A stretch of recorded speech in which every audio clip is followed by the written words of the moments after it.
Hello everyone, thank you so much for stopping by today. Today I want to share with you all the books that I read in the month of October. Now this month I didn't get around to doing a TBR, but I thought I should go ahead and share with y'all the books that I actually did read. That way, when the end of the year comes, I can come back and pretty much let y'all know the books that I've enjoyed the most throughout the year. So, without further ado, or without no more nonsense, let's just jump right in and talk about books. The first book I want to talk to you would be Station 11 by Emily St. John Mandel, I think is her name. But I read this book and it was so good. I actually very much enjoyed this book. Now, what would I consider this book, or what is it considered? It is definitely a dystopian society. It is also a I would say sci-fi book, and it is also almost historical. The way that this book works is it's almost in that flashback mode where it's talking about the characters in modern day when an apocalyptic and pandemic situation arises, and I won't go into what it was because that'll ruin the story for you all, but just know that it is apocalyptic and it is pandemic. And what the beauty of it is it takes the characters at this point in their history, right as it's about to happen, and then it fast forwards about 20 years post the occurrence, and it takes them all in their different stations in life, and it almost does a Kevin Bacon 6 degrees of separation thing, if you know what I'm talking about. It ties them all together at the end of the book and almost into a nice little bow. It was a long book. And that's not a problem for me. I like long books, and it kept me very much entertained, and it also kept me wanting more. And so those are two things that I really look for in a book. I want to be drawn into the story, and I want to be invested in the characters. The story really centers around a man called Arthur, and he is an actor. And Arthur is related somehow to each and every one of the characters that comes into the story. He is a character that when you first start to read the book, you're like, eh? And then you really start to get to like him. I liked Arthur as his story unfolded. However, there was a moment in the story where I was like, you're just kind of a big jerk. But it ties in each individual person to him.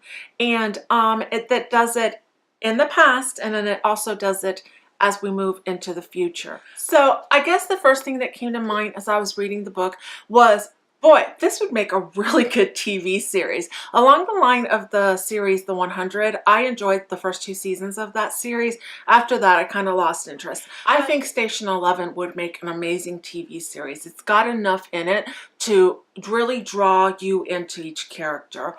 And all in all, I think Station 11 is a really good book. Is it in my top 10? I'm not sure yet. I think it was really, really good. It is definitely in my wheelhouse of books, and I thought that the storytelling was good in it. So I do recommend, if you like that kind of book, I do recommend it. The next book I read this October would be Kiss Carlo, and it is by Adriana Trigiani. And if I said that wrong, I'm sorry.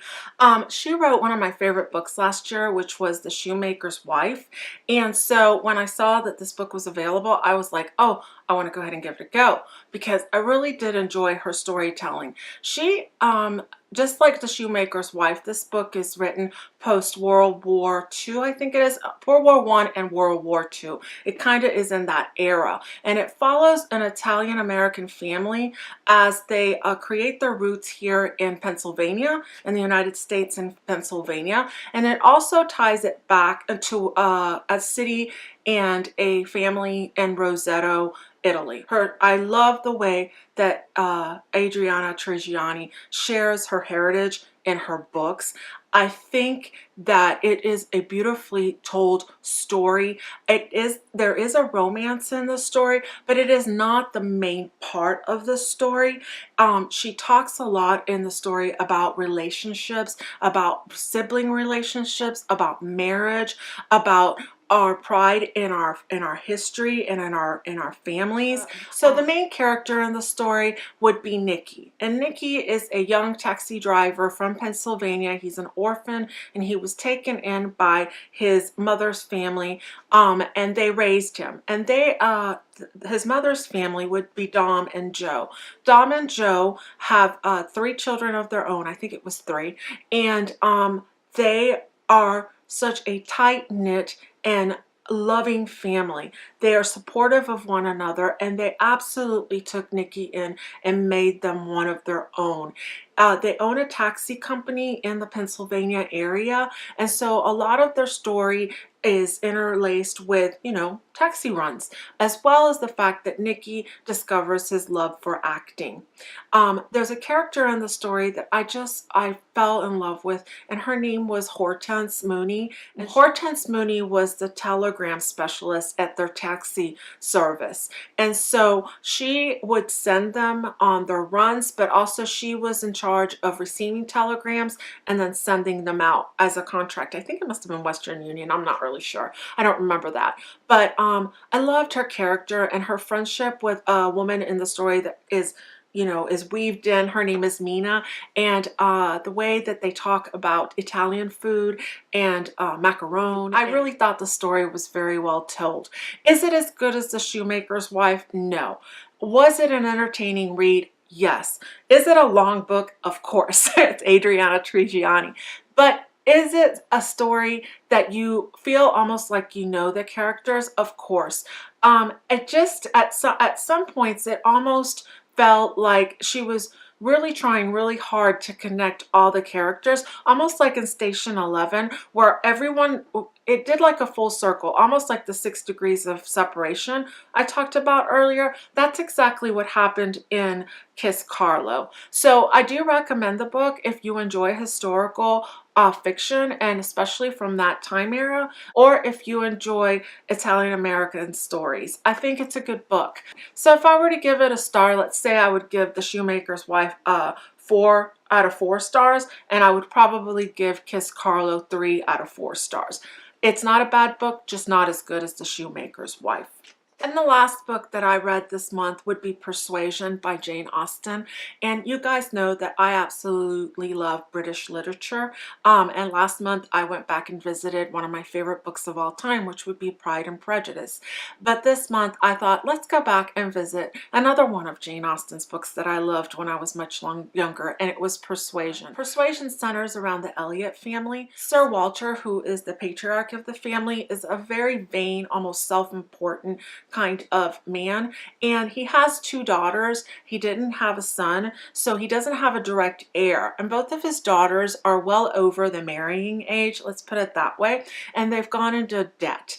Anne, who's the main character in the book and who I absolutely love, is a little bit different than her father and her older sister, and that she's not quite as self-important to herself. You know, she just isn't so self-centered, but she's, you know, very much aware of her station in society and those around her. Actually, there's 3 sisters. I'm so sorry. One of them was married and I forgot her. I love this book, not as much as Pride and Prejudice, but it is one of those books that I like to pick up when I don't really want to think too much, because I've read it several times already, and it's just a book that gives me a lot of joy in my heart because I love the story of Anne and Wentworth. I really have always liked it, and I like some of the characters that come along and walk with Anne throughout the story. So I do recommend it if you enjoy British literature and you've read some of Jane Austen. If you haven't, then of course my first book to recommend to you from Jane Austen would always be Pride and Prejudice. But I think that Persuasion and Sense and Sensibility would be my follow-up to Pride and Prejudice. It is a good book, and I think everyone should read all Jane Austen books, but that's my opinion and I don't want to push it on you. So guys, those were the books that I read in the month of October. I'm not sure if I'll do a TBR for the month of November, so I will be sure to in November to come back and share with y'all the books that I've read and hopefully give you a little bit of information, and maybe it might entice you to pick 1 or 2 of them up. So guys, I hope you guys have a great day. thank you so much for stopping by again and for listening to me ramble about the books I read in the month of October. You guys have a great day, or night, or morning, and guys, be blessed. Bye!